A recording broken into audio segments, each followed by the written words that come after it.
เพิ่นอยากให้เฮาเบิ่งใจบ่ให้มันสะทกสะท้านงอนแง่นคลอนแคลนอันใดสิปรากฏขึ้นปั๊บนิ่งได้นะความเสื่อมโทรมความเปลี่ยนแปลงสภาวะให้เห็นมันซะก่อนนะให้เห็นถูกซะก่อนได้มันจังสิรู้จักว่ามันบีบคั้นหัวจิตหัวใจเฮาส่ำใดเฮาชอบบ่ความทุกข์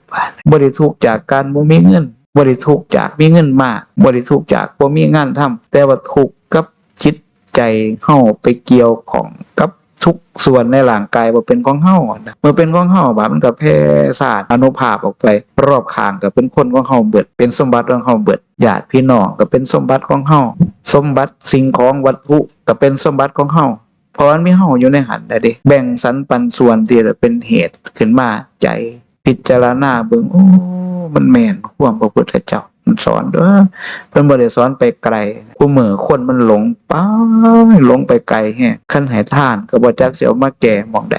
คันไปเขามาปฏิบัติก็อยากดับทุกข์ทุกข์มันอยู่ไสก็ยังอยากดับมันแท้เห็นมันแล้วบ่ทุกข์นะบ่ฮู้จักแน่สิไปดับมันหม้องใดล่ะว่าซั่นก็ว่าอาจารย์น่ะดีก็ไป